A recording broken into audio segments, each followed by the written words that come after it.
Golden State Media Concepts Sci-Fi Podcast. Together we dive into the world of sci-fi and science fiction. From episodes of Star Trek, Star Wars, to The Walking Dead, Resident Evil, all the hot new science fiction movies from the back doors of Marvel or DC. The Golden State Media Concepts Sci-Fi Podcast. You'll never look at science fiction the same way again.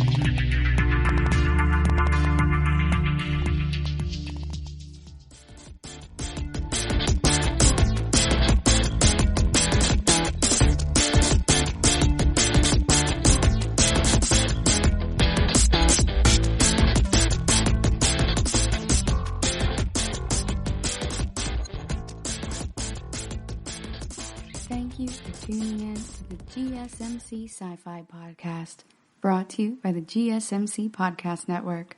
I'm your host, Alex. Y'all know from previous episodes that I love Tremors. I love B-movies and especially monster movies. So the Tremors franchise is right up there as one of my all-time favorites. It is right there in the mandorla of that Venn diagram for me of sci-fi and B-movies. So today, we're going to go with Tremors 4. I have been watching these in order over the past couple of months, and there's about to be a seventh one, but we're going to go ahead and go with 4, because we have already talked about Tremors 3, Back to Perfection. Although this is the 4th story in the series, it is actually a prequel to the Tremors movies, and not only is it a prequel, but it is a period piece, you guys. The setting is 1889 Nevada and the town of Rejection. So this is also the one I think of as the one in which Juan loses like 80 hats, because one of these characters just can't seem to keep a hold of his hat, and it's this weird running gag that they do throughout the entire movie, like 5 times. The movie's about an hour and a half long, and they just keep doing this. It is weird, kind of, as a choice, but it's not entirely played up for laughs. It's just more of a heh. But I do kind of struggle to think of it as being that funny, because Juan also has admittedly not enough money to purchase another hat. So it's very weird. He gets one off of a dead guy. He gets another one as a gift. 2 as a gift, actually. There's just a lot of hats going on in this movie, you guys. And not all of them even fit one. So there's that. I'm not sure what type of creative choice that was, but it does definitely make this movie stand out in my mind. So, as I said, this is a period piece set in 1889. It's like Tremors had a baby with Dr. Quinn, Medicine Woman, to be honest. There's a lot in common with, like, the scenery as well as the music that they use. It reminded me of Dr. Quinn the entire time, but with giant worms. Which, honestly, is not that far of a stretch for Dr. Quinn, to be honest. So, it's just a frontier setting. Dr. Quinn was super strange, though. If you guys have never watched that show, if you like sci-fi, especially Star Trek Enterprise, you should totally watch it. Each episode really has, like, a moral, just like Star Trek Enterprise did, and then they have some episodes that focus more on certain characters, and weird stuff happens, like the circus comes to town, and suddenly everyone in the town is a part of the circus. Like on the high wire and the trapeze and everything. It's hilarious, and I need other people to watch that with me so that I have other people who understand the hilarity of the gifs that I create from it. So please, if you like some morals in your sci-fi, watch Dr. Quinn. I'm not a fan of Westerns, but I do love some Dr. Quinn. And she prescribes morphine for everyone. It's super wild. So with Tremors 4, though, the acting and set quality in this movie reminds me a lot of my friends doing community theater. And I don't mean that in a disparaging way.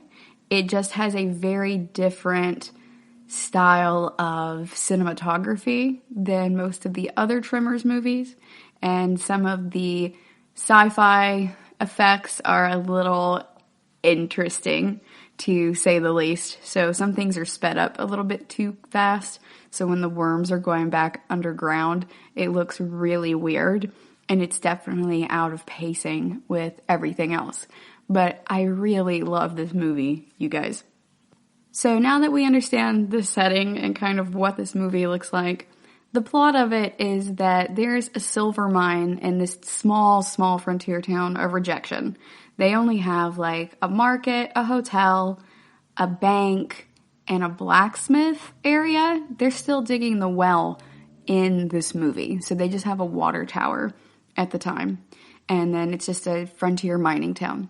So when the silver mine starts getting attacked by these graboids, of course we can't see them yet, then the townsfolk are panicking and most of the town leaves.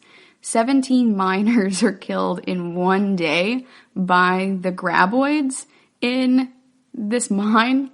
We don't get that number until later on, but when we do, it seems very extreme.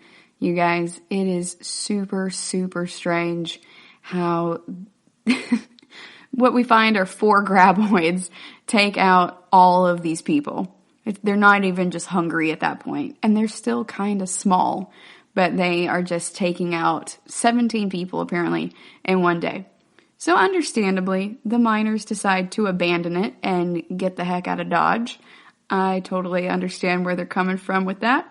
And as a consequence of them all just leaving and just being absolutely horrified, no one really knows what happened in the mines, just that some type of carnage took place and everyone is really spooked about it. So one of our protagonists, Juan, is a miner in the town as well, but he decides to stay. He's not going to be working in the mine because he's like, heck no, forget that. There's a terrible creature there and my buddy got killed right in front of me. But he's still in the town because he's purchased land in the area and he's like, this is my land. I'm staying. This is mine. And so I respect that mentality as well. Juan is willing to fight for what he wants. And we get to the point where, because no one is actually working in the mine anymore, the silver mine owner, Hiram Gummer, comes into town. He sends a telegram ahead of him, so we can establish that there's a telegram in this town, and says that he's coming and he wants to talk to the person who was like the foreman of the mine, whoever was running the mine for him. However, when he gets there, the person who was running it has just taken the last stagecoach out of town. So he's like, what the heck? And is talking to the few townsfolk that are left. And there's like 7 people. There's a family, husband and wife and their son, who are from China and they own the market. There's the lady who owns the hotel. There is Tacopa, who is her friend. And in retrospect, I'm not really sure what Tacopa does. I'm also not sure what the old man with the hat does, aside from being like a stereotype of what you would think a frontier miner would look and sound like. So that is, I think, most everyone. We covered Juan, Tacopa, Ms. Lord, the family, and so on. So that is pretty much all who's left in this town at this point. So when the silver mine owner comes to town, the townsfolk gather around to speculate about who he is or what he might look like. And one of them goes, what do you think he looks like? And someone says, he's probably fat. Rich people are always fat. And then when the little boy meets him, he's like, oh, you're not that fat. I don't understand really what this was supposed to truly convey for us. Maybe this was supposed to be the beginning of the friendship between the little boy, Fu Yen, and Gummer. I'm not quite sure. But the little boy is very straightforward and unafraid to speak his mind. So when the stagecoach rolls away right after the guy gets off of it, a tall, slender man with a fancy walking cane is on the other side of the stagecoach from the people and is facing the opposite direction while his gear is on the side facing them. And it's very melodramatic the way they display this. Because remember, this is a small town. There's like 4 structures tops here, and he's facing the other direction, essentially staring out into the desert. It doesn't make sense while he's standing that way. If there was a building over there, I would be like, oh, okay, that at least makes sense. But it kind of took me out of the moment because I'm like, why is this man standing with his back to them, staring off into the middle distance for no good reason? And then he turns around and it's revealed that Hiram Gummer is Burt Gummer's ancestor and is also played by Michael Gross, who is our favorite gun-loving weirdo from the rest of the Tremors franchise. We're going to go on a quick break, and when we come back, we're going to talk about Gummer's personality and what happens next. Want to find out what movies to go see? Then check out the GSMC Movie Podcast. It's your ticket to the latest movies, whether it's a new blockbuster event, romantic, comedy, or action flick. This show has got it all covered. They talk some what to go see now, don't bother, what's hot on Netflix, and everything in between. That's gsmcpodcast.com/movie-podcast. When it's all about the movies, it has to be this new show. Don't forget to like them on Facebook and follow them on Twitter. Visit gsmcpodcast.com for more info.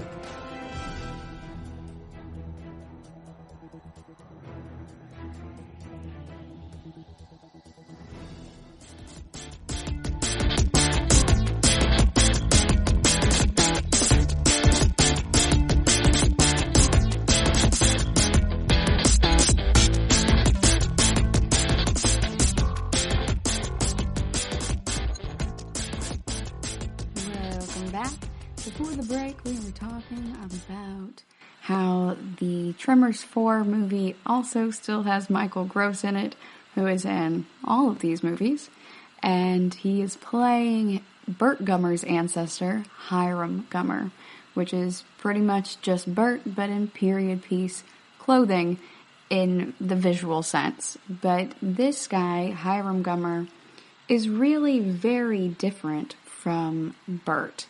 For example, this man is not a redneck, he is very much a dandy boy, and he does not know how to use a firearm at all. I know, right? That apple fell super far from the tree if we take a look at Hiram Gummer. Like, this man is wearing almost like a bowler hat and has a fancy walking cane and is prone to melodrama. He's also a tool, to be honest. So he expects everyone in this town to carry his things for him. And this dude brought like 9-10 suitcases and a bicycle with him. Like a fancy old school bicycle. So that he can ride it everywhere. This man doesn't know how to ride a horse either. Burt would not recognize this dude, to be honest. So we also see that he's kind of a craphead when the lady who owns the hotel, Miss Lord, who looks a lot like Dr. Crusher, and I did not actually pick up on her name until the last 10 minutes. So for the most of the movie, I thought of her as Dr. Crusher. So she goes ahead and takes him to the hotel, and she's like, yeah, I have all of these guns here on the wall because at a certain point, folks that were coming through town were just running tabs, and then it would get to the point where they were totally out of money before they would leave, and their guns were the only things they had that were of any worth. So you see as we go along that a lot of the things that are in her hotel are things that she has just been given as a form of payment over a long period of time. So she's bartered with these folks, and she has like a cigar store Indian statue outside. And that is what they refer to it as. It is a Native American figure. It's like a life-size statue that is out front. And her friend Tacopa, who works there with her at the hotel, I do believe, he says that that is his statue. So they go throughout the rest of the movie with just pretty much anything. Looks kind of out of place or like it doesn't fit her aesthetic as being something that someone has given her. It's not quite a running gag, but it sort of is in a very similar way to Juan losing his bajillions of hats. They just keep playing it over and over again, but it's not necessarily coming across as funny. I'm not even sure if it's meant to be funny. But we're establishing the relationship between these characters, and a lot of this feels like a stage play, I think, because of the cinematography. So the way that one of the scenes plays out is that when Miss Lord is showing Hiram Gummer his hotel room, it's essentially a tent. There aren't a lot of real walls in these structures. It's a frontier town. And so she shows him into his room in this tent, which is more like a hostel than anything else. And as they are leaving the room, he's like, oh yeah, well, I want a gingerbread for dinner and stuff. And she's just really annoyed by him by now. And Tecopa has also come and put his stuff in there and is also very annoyed. And she looks at Tecopa, and Tecopa's like, you want me to kill him? And she says, no, we're going to need him.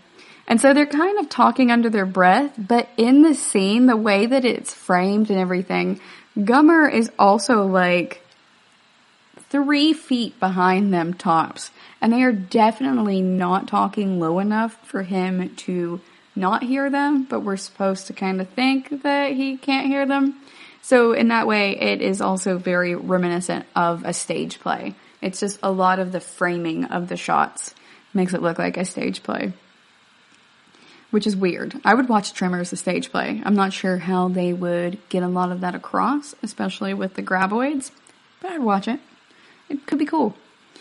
So we see that when he eats his dinner, Mr. Gummer is a jerk, and he looks at the kid, though. We haven't established how big of a jerk he is, but Fu Yan is in there.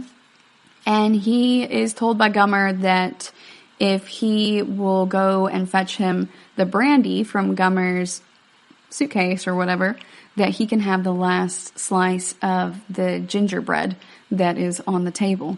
And so the little boy gets very excited, runs in the other room and gets it. And to put this into context, this man is so lazy that he is trying to bribe a child to go and get his stuff from literally like 1 room away.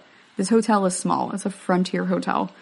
So the kid goes to get it and comes right back, and the guy ate the entire gingerbread in the meantime. And when Fu Yan is like, dude, what happened? And he's like, I ate it. And he's like, let me teach you a lesson, kid. Anyone can be taken advantage of, and if you can, do. And it's so messed up. It's very mean to do to this small child, the only child in this frontier town, in fact.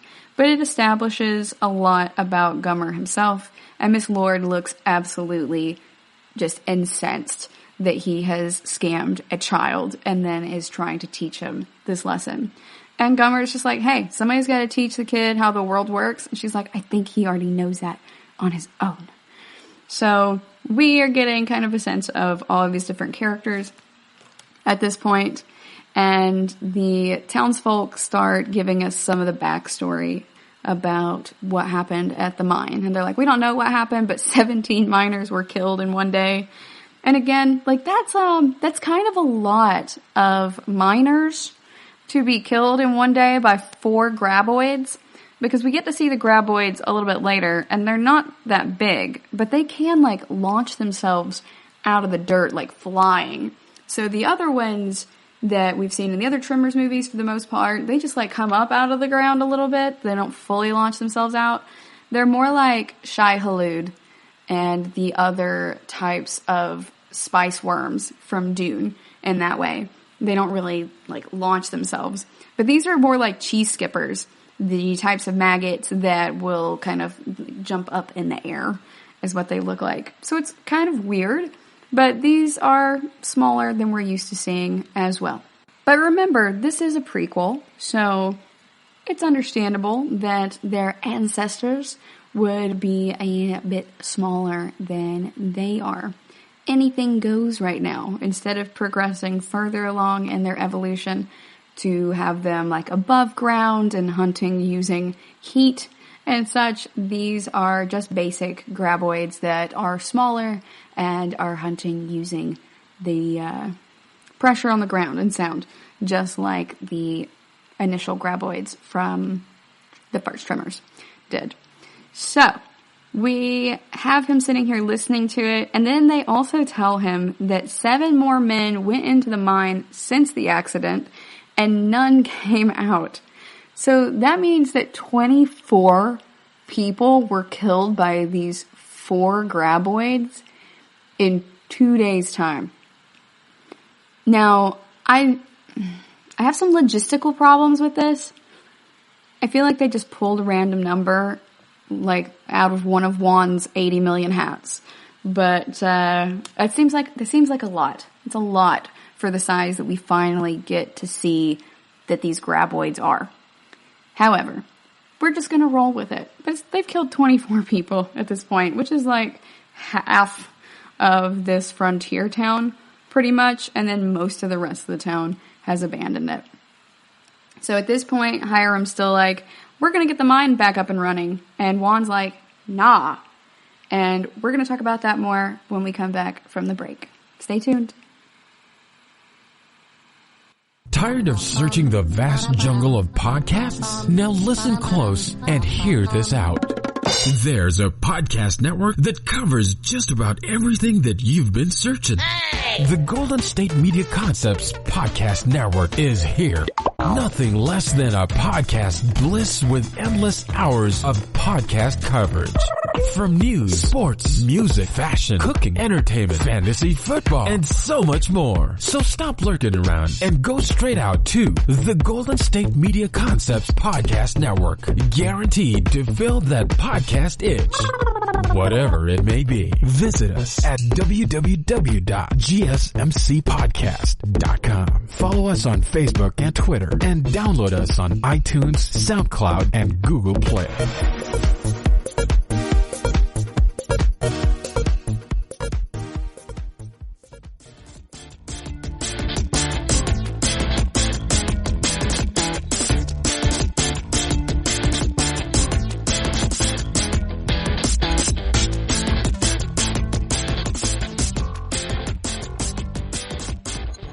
Welcome back. Before the break, we were talking about the character development of Hiram Gummer and his relationship between him and the small child, and also with the lady who looks like Dr. Crusher from Star Trek, Miss Lord. So at this point, they have already filled him in on what has happened to his silver mine and why it's been closed down for weeks and not generating any money. And he's like, hey, I want that money. So like a typical city slicker from any of these old stories, he pretty much could have walked right out of Petticoat Junction, except for, the part with all of the graboids. He's like, we're going to go and handle it. And Juan's like, dude, no one's going to go in there again without getting paid for it. And they will probably need to be paid double. Everybody is super freaked out and no one wants to go in there. Everyone is just scared, absolutely. And Hiram does not want to pay these people more, but he's like, fine, if you can go find me some people who will do this, like, I'll pay them. And so Juan goes and he finds some folks who are a little bit north of Rejection, which is the current name of the town that we know as Perfection from the others. And he picks up these folks, and there's like 3 or 4 dudes, and they give them like literal throwaway character names. One of the guys' names is Soggy, because he chews so much tobacco and is just constantly spitting. And that's just his character. That's it. The only things we know about Soggy are that he chews tobacco and that he plays the accordion. But that's all we need to know about Soggy. And it's just so we can get a good visual of the accordion later on. So they go out and they check the mine, and nothing's going on really in the mine. They find the hat of a dead man, as well as Juan's old hat. And Juan's old hat has a piece of his friend's face skin on it. At least I think that's what that was, that he tried to peel off. And he's just like, ugh. And so he just throws it back on the ground. And then the other guy grabs his dead friend's hat and is like, hey, he's not using it anymore. Try it on. And so Juan tries it on and it just like goes straight over his eyes and everything. But he's like, cool, this is my hat now. So thus begins Juan's hat saga. Although we have also seen Juan at this point eyeing a hat in the market and saying, hey, I really like this hat. And they're like, just buy it already. And he's like, oh, you guys know I don't have the money. And the guy who owns the shop is like, well, you can get it on credit. And his wife's like, no credit. So that is where we are. So we know that Juan really cares about hats. And there have been 3 hats so far, about 15 minutes into this film. But we keep going. And Hiram has reluctantly agreed to pay these men double, but he does not trust anyone. So to protect his investment, he accompanies the men to the mine. He doesn't quite believe them about these worms anyway, so he's like, whatever. And he tries to pedal his dandy bike over there, but when he starts pedaling away, it breaks, like 20 feet away. He's like, this is the cross-country model, and then after like 20 feet, the chain just completely breaks. But later they say that the wheel is broken, so there's a continuity problem there. But you know what? Considering the low budget of this movie, there should have been a lot more continuity errors, typically. So I'm going to give that one to him.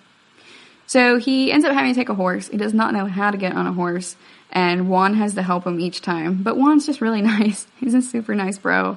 And so he's just like, all right, and doesn't give him grief about it or anything. He just helps him up there. And they all go out on horseback to the mines. They go in there. Everything looks fine. They don't stir up any of the graboids. No, they don't see anything at all. And so everything is turned out okay. So they go to camp for the night near the mines. And Dandy Boy goes ahead and puts up a hammock. They want to go ahead and camp right next to the mine. And he's like, no, we can't. I need trees. And then you see it's because he has a hammock. And he's like, it's better for your posture. So they're laughing at him and laying just on the ground and everything. And so Soggy goes to play his accordion. And they're like, dude, that sounds terrible. Get out of here. And he makes a disparaging comment about them not having an ear for music. And goes to play the accordion to the horses. Because he says the horses like the accordion music. And that is when he gets eaten by a graboid. And his accordion, for an inexplicable reason, I suppose it's just like the force of the graboid getting him, just goes flying and lands on one of the men who's trying to sleep. So everybody starts freaking out, and the horses start freaking out, and then they take off. So one of the guys gets up to go and beat up that guy, Soggy, for letting the horses run off or causing the run off. And he gets eaten too, off screen, both off screen. So we still haven't seen any actual graboids at this point. And we're about 25 minutes in, maybe. So everybody starts freaking out, and they get out their firearms, and we start seeing the graboids come up out of the ground. None of them realize yet that they are attracted to sound. So it's clearly bad news bears for them. They're still all standing on solid earth, but not rock. And these graboids are a lot smaller than we're used to seeing. They're probably about like, I don't know, the size of a German Shepherd. Something maybe a little bit longer, definitely more round than most German Shepherds. And they just launch themselves out of the ground, and like a great white shark, really, trying to go for a seal. And they launch themselves up out of the ground completely and then go back into it with their prey. Now, I'm not exactly sure how that works, seeing as usually the people tend to go back down into the ground last after the graboid, so we can get that fun shot of them going, no, help me. But in fact, I don't know. Do their tails like they just move them backwards? I don't know how this works, but that is essentially what it looks like. The mechanics of it are wildly confusing.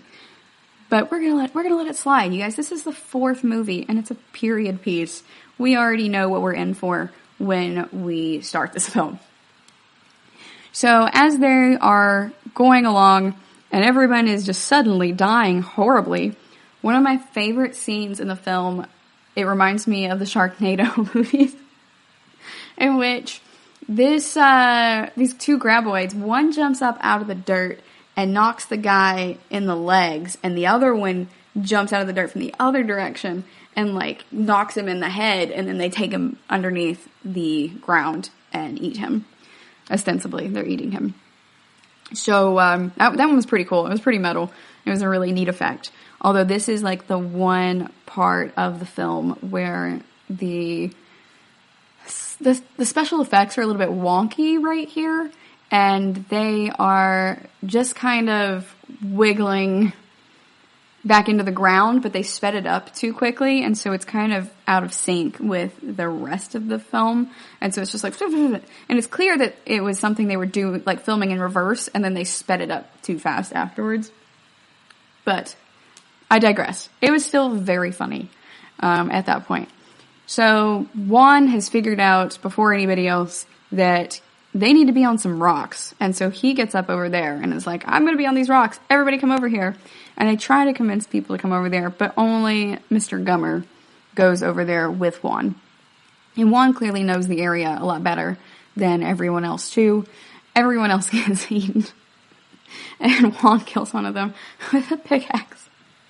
Like a mining pickaxe. It is amazing, you guys. And honestly, one of the best parts of the movie, but it's so underplayed. He's just on his way to the rock and hits it with a pickaxe, and it just dies right in front of him. And then he goes to try to get his hat off of the ground. So this is his third hat, I want to say. Third hat. And he goes to get it with like a stick, and the graboid comes up and eats his hat.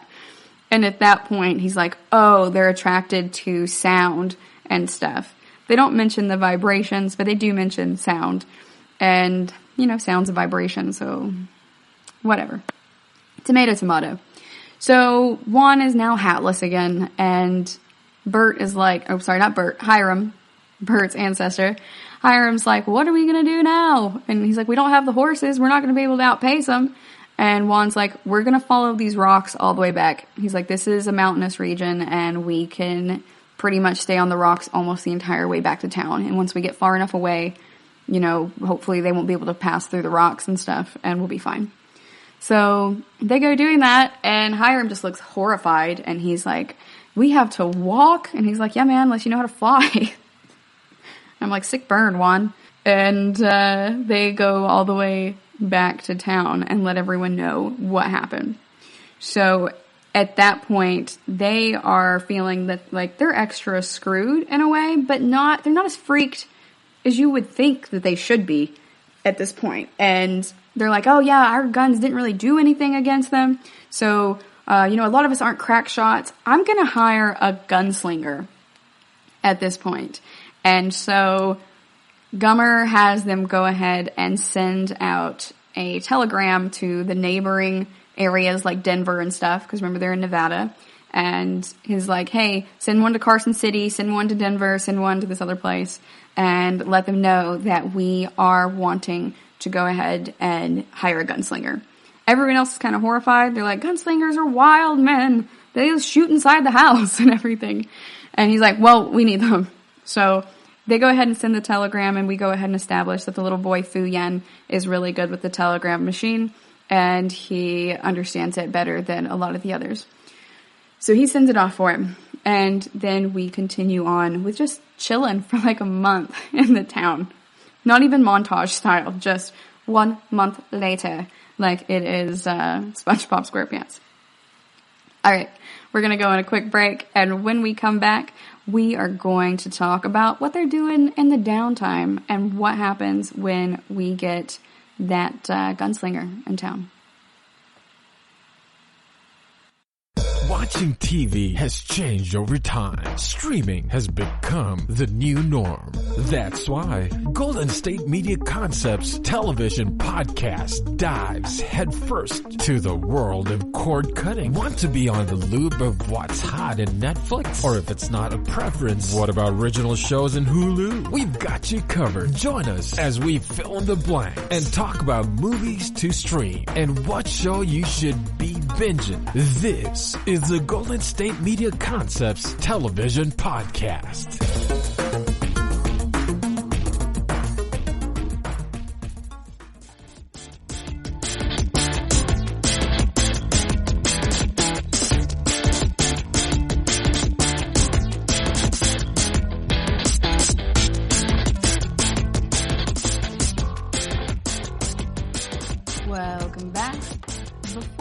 break, we were discussing what is going on in this town and how most of these people got eaten by worms. Again, all of our expendable characters with their expendable names like Soggy have been eaten by these graboids.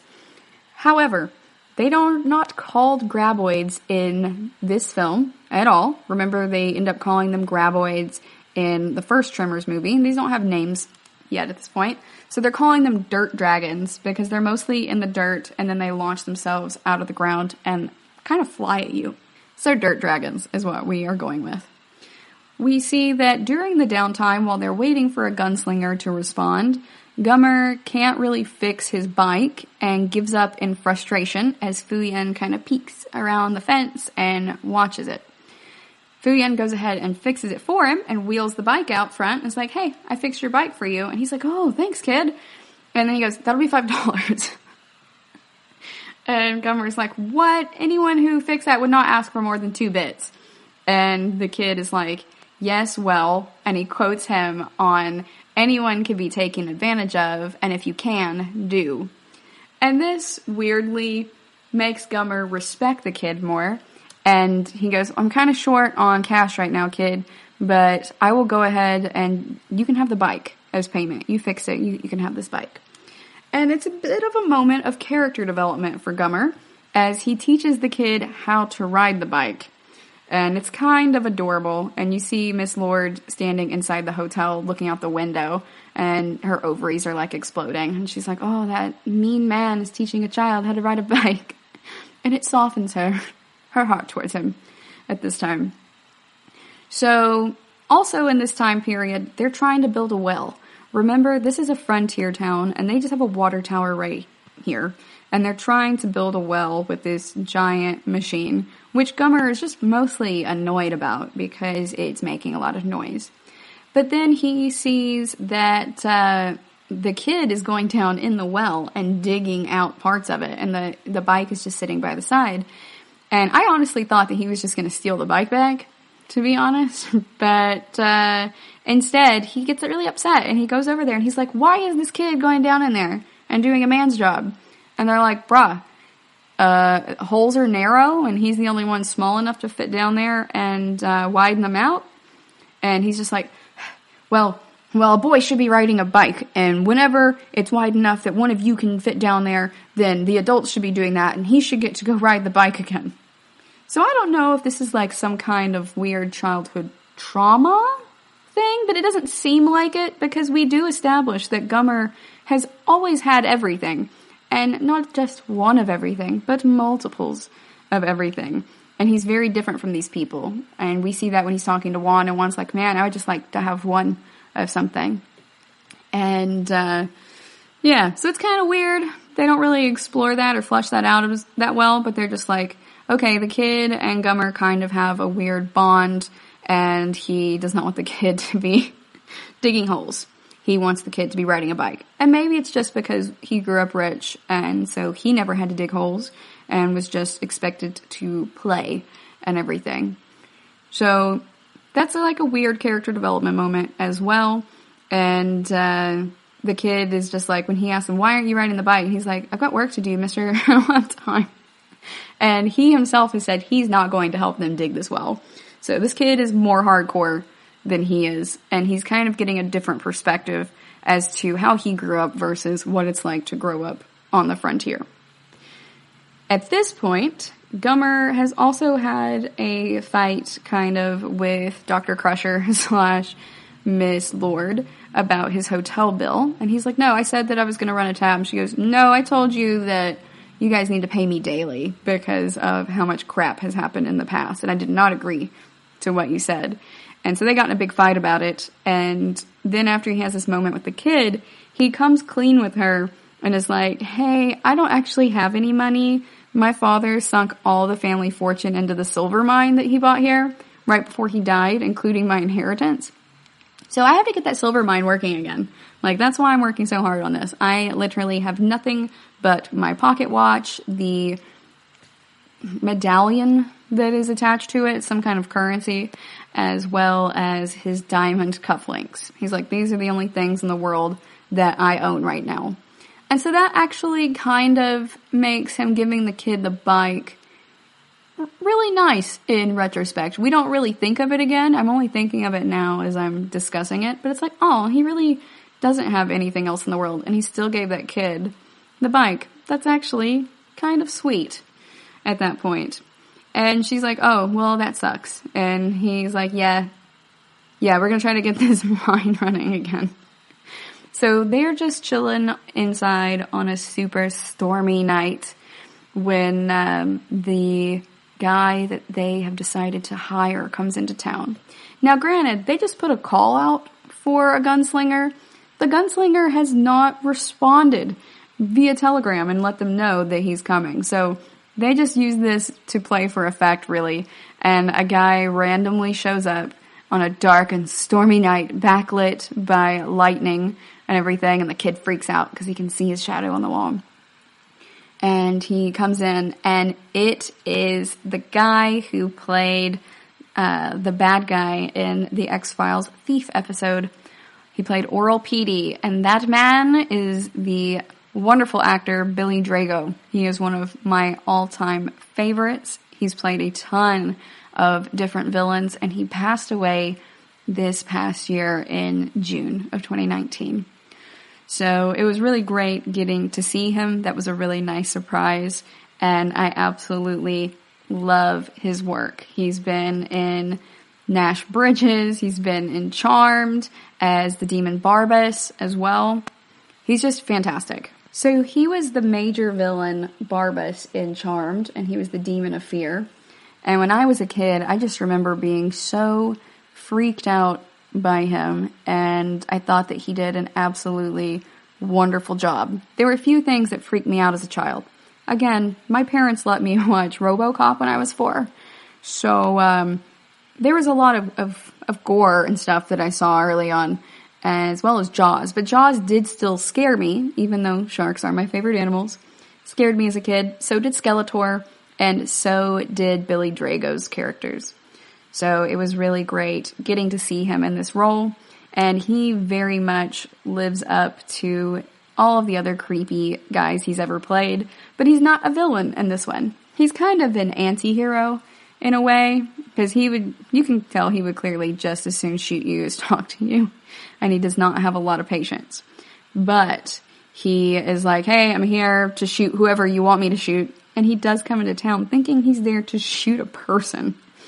But they're like, it's not a who so much as a what. And they tell him about these worms. He's like, y'all are crazy. There are none of these worms. And they're like, bro, we're going to pay you to do this. And he's like, okay, well, how much are you going to pay me? Let's talk about the money. And Gummer tries to sweet talk him into it, being like, yeah, we're going to go ahead, and as soon as we get everything done and you kill all of them, then you'll get as much silver as you can carry from that mine. And he is not fooled at all.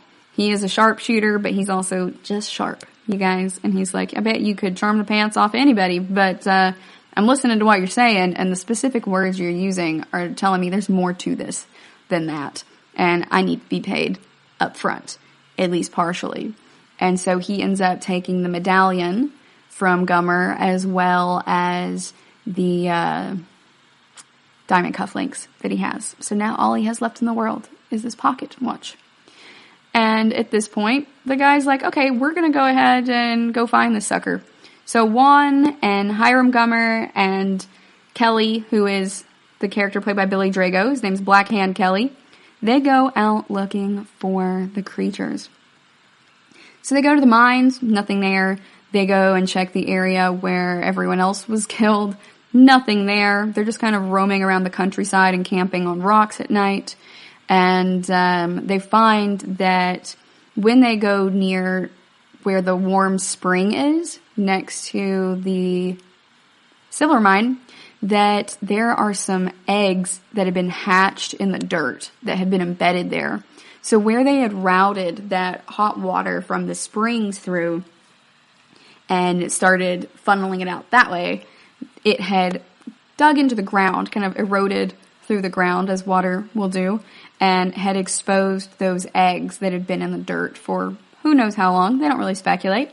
And they think that the warm water incubated them and went ahead and hatched these eggs. They don't say anything about what might have hatched them or how long they might have been there, past just going, this would have had to be a big old chicken to lay these eggs this size, which is weird.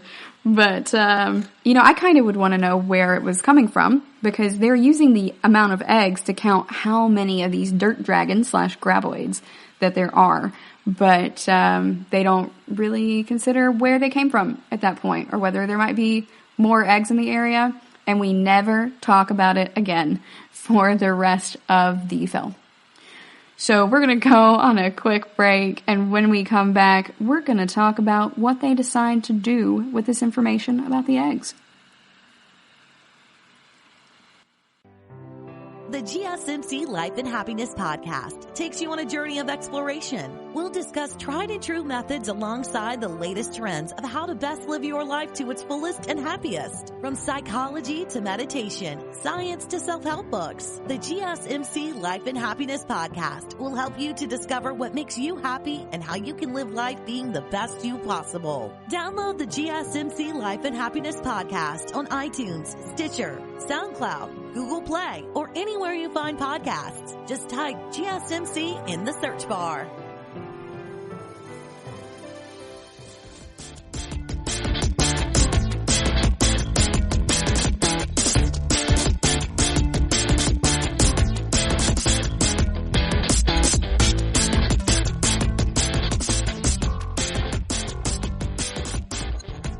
Welcome back.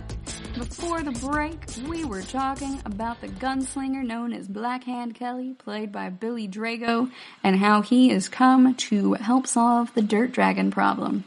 He didn't really believe them at first, that there were these giant creatures, but now he's seeing the eggs, and he's like, maybe you guys aren't as crazy as I thought you were.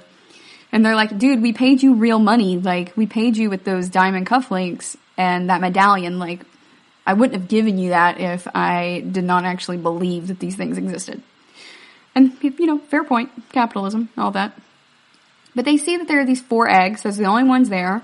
And Juan is the one to figure this out.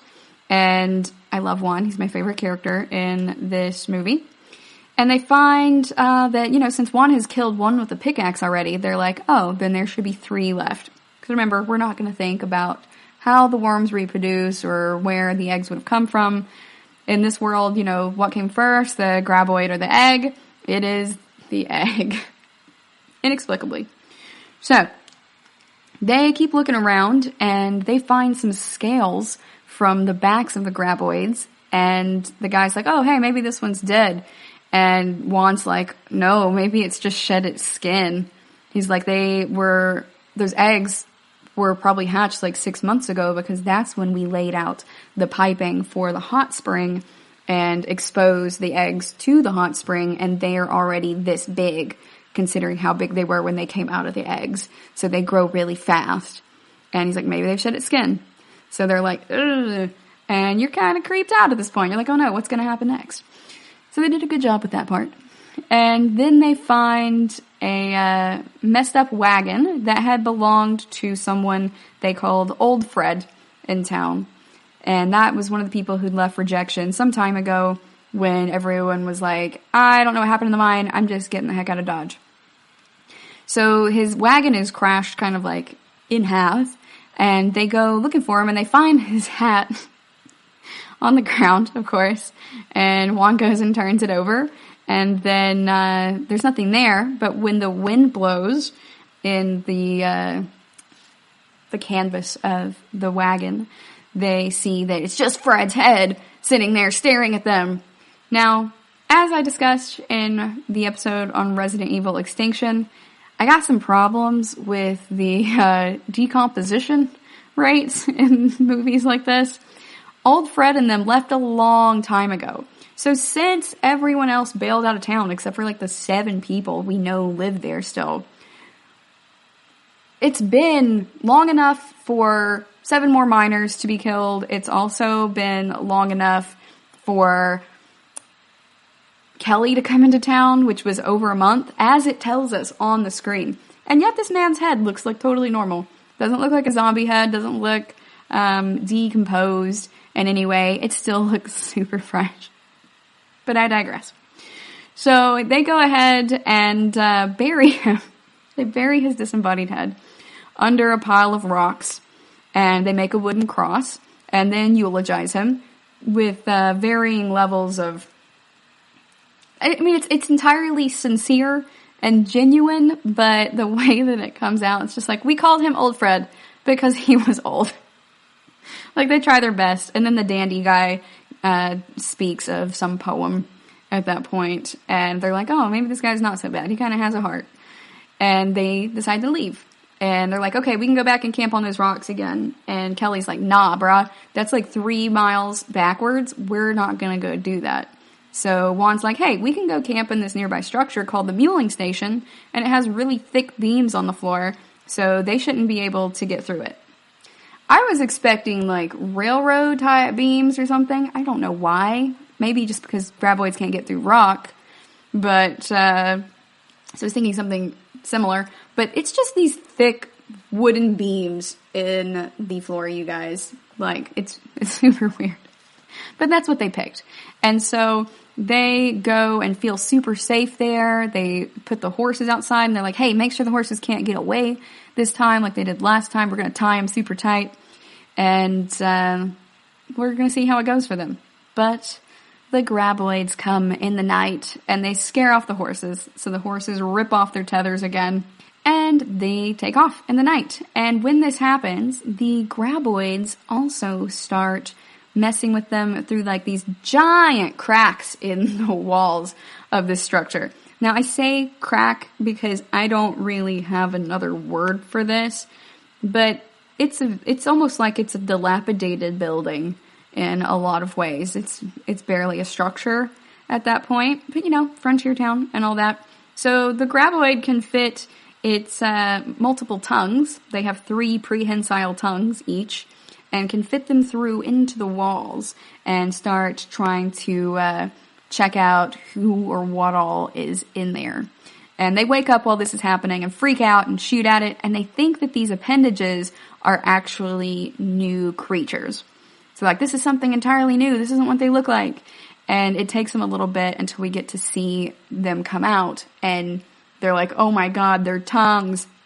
Because one goes for Juan, and it's like, ah! And he freaks out, and he climbs the beams. Juan is an excellent climber. I don't know if that's what I was supposed to get out of this, or what I'm supposed to do with that information, but throughout the course of the film, we see Juan climb very many things.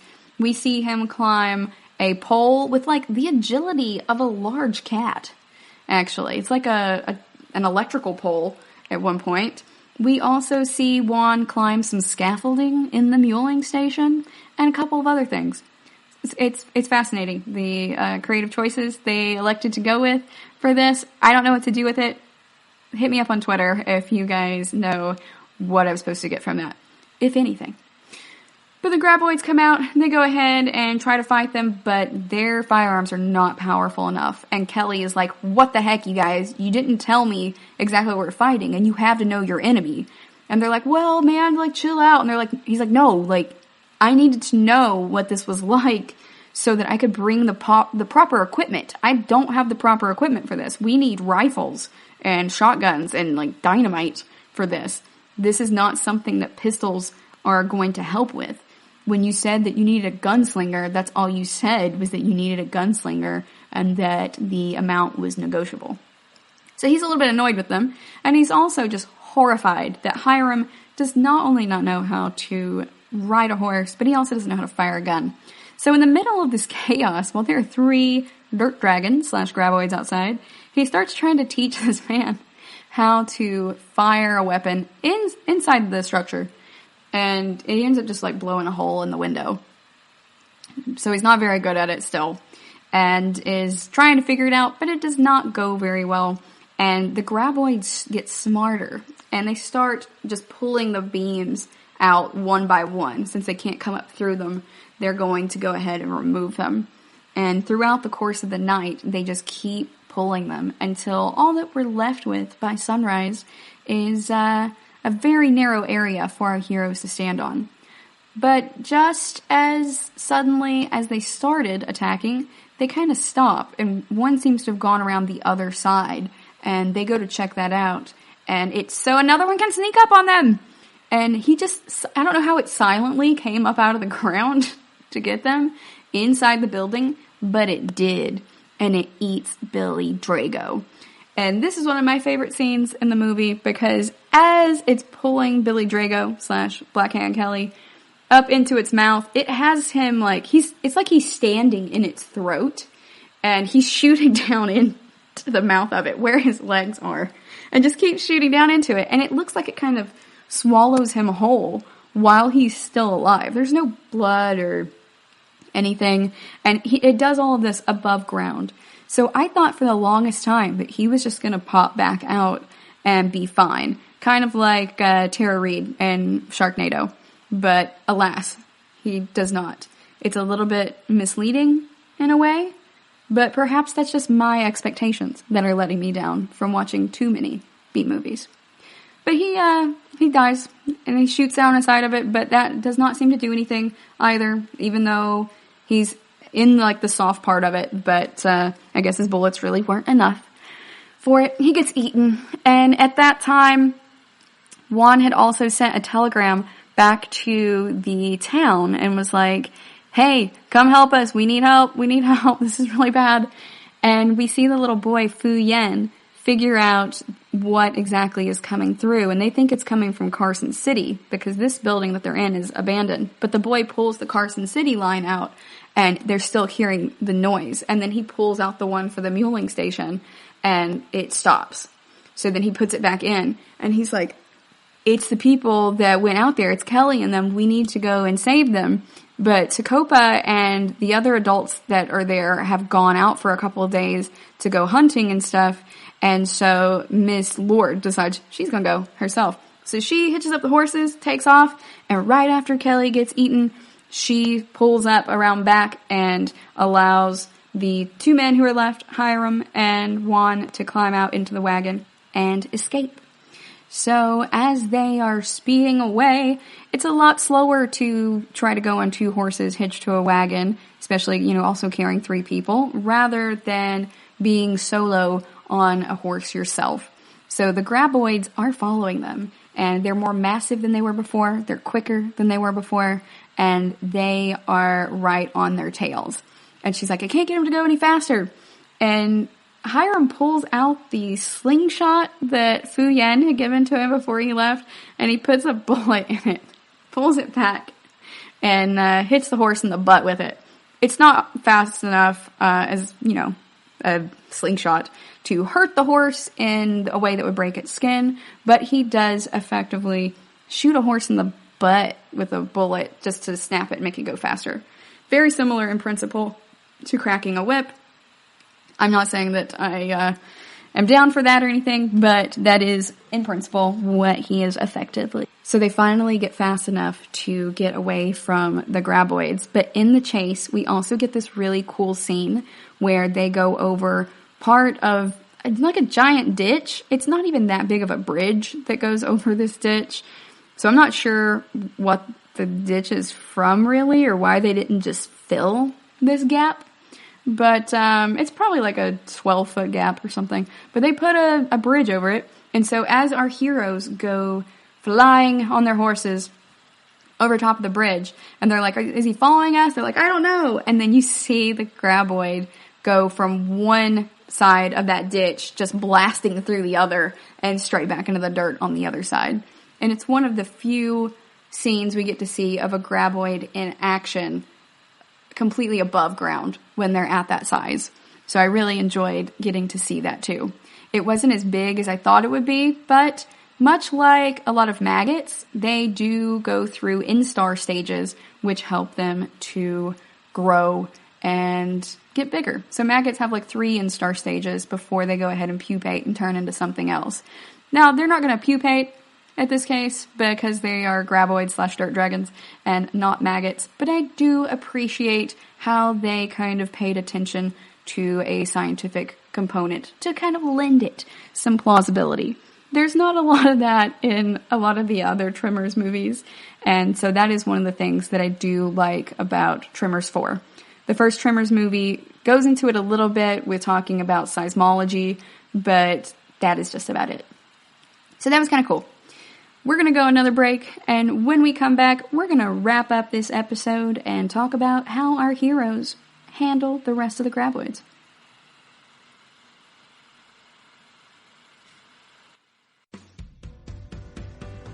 The Golden State Media Concepts Travel Podcast, the show that gives you advice on everything travel. We explore places you've always wanted to go, as well as giving tips for traveling in those places. We'll give you advice on the best sites for travel tips, information, and discounts. Join us as we travel the world, explore cultures, and meet new people. The Golden State Media Concepts Travel Podcast has got you covered. Download the GSMC Travel Podcast on iTunes, Stitcher, SoundCloud, Google Play, or anywhere you find podcasts. Just type GSMC in the search bar.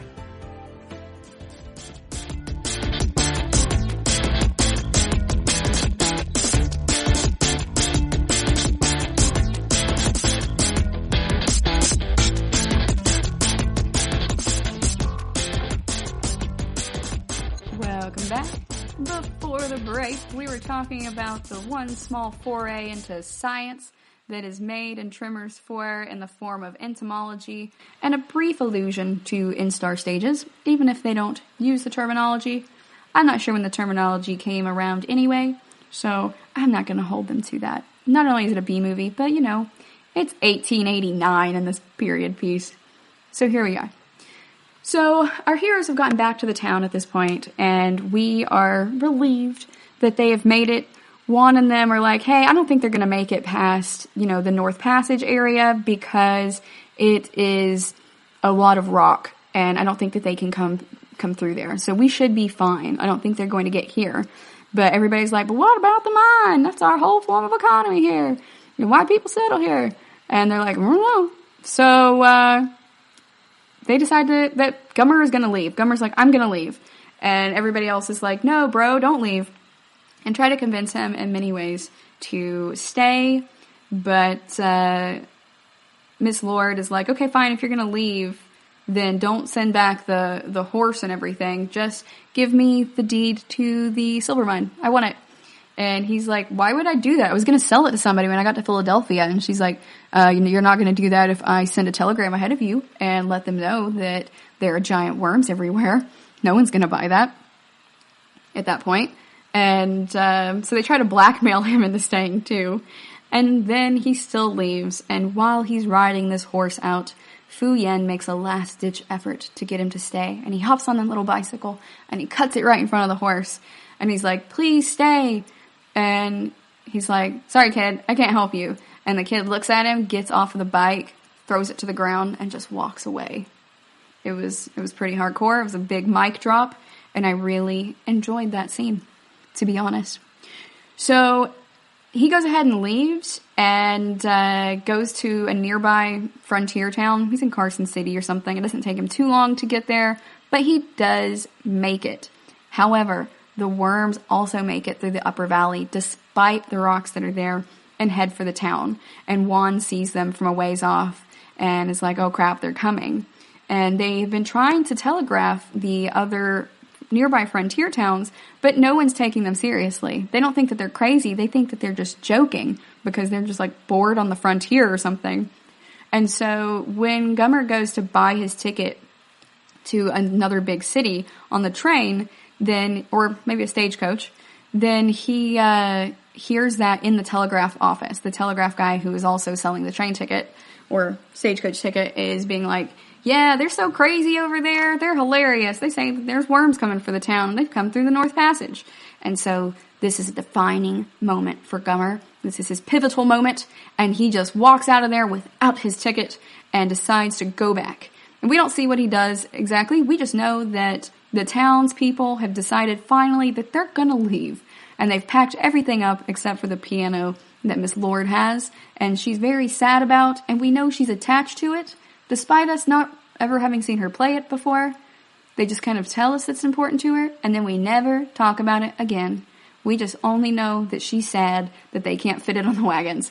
That's it. That's it. And there's nothing else. So, they're about to leave town when they see, like, Hiram coming from in the distance. And at first I think he's the graboids, but Juan's like, no, that would be coming from the north, and that is from the south. That is something different. And so he gets there, and he pulls out all the guns. It is like a redneck Christmas, you guys.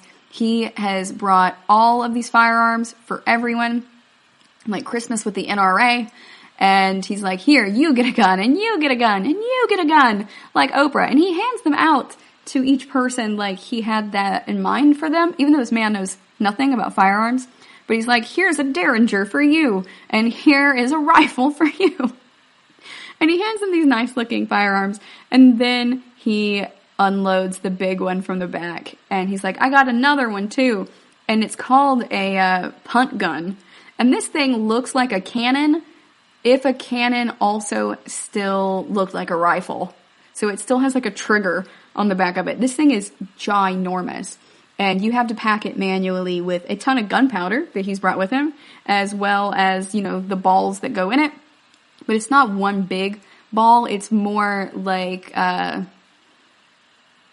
buckshot or something maybe. It's just a bunch of ball bearings and stuff that he puts in there. So he has packed that in there with the cloth and everything too, and then go ahead and shoot when he's ready. I'm not entirely sure how it works, why this thing doesn't kick, but I'm not an expert in firearms either. So he has this giant thing and all of this powder to work on them with. They go ahead and set the horses free so that they don't make unnecessary noise, and then they try to lure in the graboids, as well as making some graboid alarms. So they have like proximity alarms made out of a bunch of cans of beans that the mom makes Fuyan eat. And it's kind of horrifying how many cans are out there, because she's making him eat all these beans and stuff, and she's like, eat faster, and he's like, I can't. So this poor kid is probably eating like 24 cans of beans in a day or something, or maybe they got him out of the trash. I don't know. But he is eating all this food so they don't waste it. And they put them on some strings and some sticks so that they'll vibrate when the graboids come, and then lure them in. And then suddenly all the action happens in like 10 minutes of this film. And Gummer Full Metal Jacket's one of them with the punt gun, but the second one goes ahead and recognizes that the punt gun is what has killed its buddy/brother, and so it jumps up and it eats the punt gun. Well, it doesn't really eat it, it just drags it down into the dirt and leaves it there somewhere. I'm just relieved that the graboid did not use the punt gun, because it does not have arms, let alone opposable thumbs. So I'm glad we didn't go that far. But it pulls it underneath the ground. And so this second one goes to then eat Juan. And this is where we see Juan climbing that pole like a large cat. Just so agile. I was very impressed with how the guy who plays him just climbs straight up that pole. And I don't have the upper body strength for it, so I'm impressed by it. So Tacopa goes ahead and tries to get the attention off of Juan by jamming this giant 2-man saw into the ground that they had been using before. Now, what are they doing with this giant 2-man saw in an area that doesn't really have that many trees? I don't know. They're out in the middle of the desert, you guys. But they had it. And so he jams this really long one down to the ground and starts banging on it. And I've seen people back home in Appalachia play the saw as an instrument. So I was like, oh yeah, that's fire. I'm here for it. But he's banging on it with like a hammer. And then as the monster comes towards him, just barreling towards him, he jumps to the side, and the monster goes straight into the saw and essentially cleaves itself underground. And we only know that it's dead because all of that orange blood that we have seen from the first, or second graboid, rather. Well, I guess both. The first one that Juan killed, the second one that Gummer killed. We just see that come up out of the ground. And that's a really cool visual and a really great way to avoid having to use special effects, especially practical effects, for that. It was chill. I really liked it, even though normally I would feel deprived of getting to see the monster, but we get to see so many of them in this film that it's baller. So they go ahead and kill him, and now they're down to one more, but they don't have the punt gun. They're not going to fall for the saw again at this point. They don't even try to go for the saw, I guess. That was my assumption. They just leave it there. And so they hear the other one coming from the jingles, and it's just kind of circling them at that point. And it goes to get the kid. and the women who are on this wagon. And so the women blow off 2 of the tongues of this creature, but the 3rd tongue kind of wraps around the kid's arm. And so everyone freaks out because the kid is the most important to everyone, and they find something they can use as a giant hook and attach it to the well digging machine, and then hook the monster's tail, and then, because it's entirely above ground at this point, and they go ahead and reel it in, essentially. But as it gets closer and reeling it in, nobody tries to do anything to it. It somehow just breaks apart on the front of the machine. It doesn't get pulled into the machine and gum it up or anything. It just kind of turns sideways like a tractor trailer jackknifing and just blows apart with sheer blunt force trauma. Now, I don't think that this was moving fast enough to really kill something that just burrows through the ground all the time. It was kind of a weird kill, and especially a weird choice for the last one, but I think they just really wanted that one above the ground so that they could blow the chunks of the creature all over the actors and all over the place. So it did not make a lot of sense from like a biomechanics perspective, in my personal opinion, but it was still pretty cool looking, and it just rained down chunks on top of everyone. So now all of the creatures are gone. We don't know what they did to dispose of the bodies, but they do hate the smell of them, so I guess they got rid of them somewhere. But we just jump forward in time a little bit, and now that the creatures are gone, everyone has a little meeting, and they're like, we're going to reopen the mine, we're going to rename the town Perfection instead of Rejection, and then we're never going to tell anyone else about the graboids/dirt dragons. Because if we do, then no one's ever going to settle here, and we're not going to be able to repopulate the mine. We're all going to have to move anyway, and we're going to be really unhappy. So they just make like this really grim pact, but everybody's real chill about it. There is no one going, oh, but we should tell people. People have the right to know. They're like, yeah, you're right. All right, we just won't tell anybody. So no one ever talks about it again. And Gummer pledges to go ahead and build a new hotel and market with real walls for each of the families who had buildings there. He's also going to pay off Juan's land, and he asks Tacopa what he wants, and Tacopa's like, I want a new statue, because that graboid ate mine. And he's like, okay, I'm going to commission a statue for you. He doesn't laugh at him or anything. He's like, perfect, this is for you. You get what you want. And so, because they still let him have the silver mine and stuff, he's like, okay, I'm gonna do all these things for you guys. And after things are rebuilt, we see that Hiram's still a terrible shot. Even the kid is outdoing him while they're shooting cans, and so is Miss Lord. But they kind of established that he and Miss Lord have a thing, and this is probably Bert's great-great-great-grandmother, or great-great-grandmother? I'm not sure how old Bert is.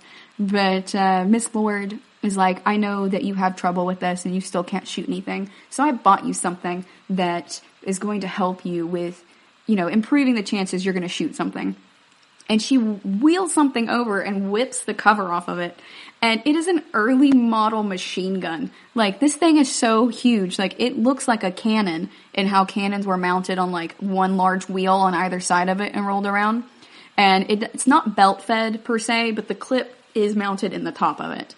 And so he starts firing this giant machine gun with, like, no accuracy at all, but it doesn't matter. He eventually hits something, and he just kind of blows all to smithereens the cans and the wooden structure that it was sitting on. And as he does this, he just starts almost laughing maniacally, and we see that same spark of manic joy that we also recognize in Bert. And that is what we love about Bert from all of the other Tremors movies. So overall, I really like this movie. It's really silly, but as far as B movies go, it's not near even like some of the mediocre ones I've seen. It's actually pretty good, especially for a B movie. I'm not going to say it's good for a movie, but it's good for a B movie, especially for the 4th in a franchise. I'm going to go out there and say it. I would definitely watch this again. I mean, I've actually watched it multiple times already, so that should not be surprising to anyone. But it was pretty cool. I also really like that Michael Gross plays Hiram Gummer as well. So he's been in all 7 of these movies, 6 so far. But there is a new Tremors in post-production, you guys, and it's called Tremors: Island Fury. Here is the description for it I found on IMDb. It says, graboids are illegally taken to a new island resort by a rich playboy as a dangerous form of trophy hunting, and Bert Gummer steps up to save the day. So we have this masterpiece to look out for. If you guys are fans of the type of B-movies where they mount lasers to sharks' heads or weaponize dinosaurs, then I think that Tremors Island Fury may very well be the movie for us. Thank you for listening to the GSMC Sci-Fi Podcast, brought to you by the GSMC Podcast Network. I'd like to ask that you please remember to subscribe to the show, and writing a nice review always really helps us. Also, if you could please follow us on Facebook, Twitter, and Instagram, I'd appreciate it. Thank you kindly, and have a good night. You've been listening to the Golden State Media Concepts Sci-Fi Podcast, part of the Golden State Media Concepts Podcast Network. You can find this show and others like it at www.gsmcpodcast.com. Download our podcast on iTunes, Stitcher, SoundCloud, and Google Play. Just type in GSMC to find all the shows from the Golden State Media Concepts Podcast Network, from movies to music, from sports to entertainment, and even weird news. You can also follow us on Twitter and on Facebook. Thank you, and we hope you have enjoyed today's program.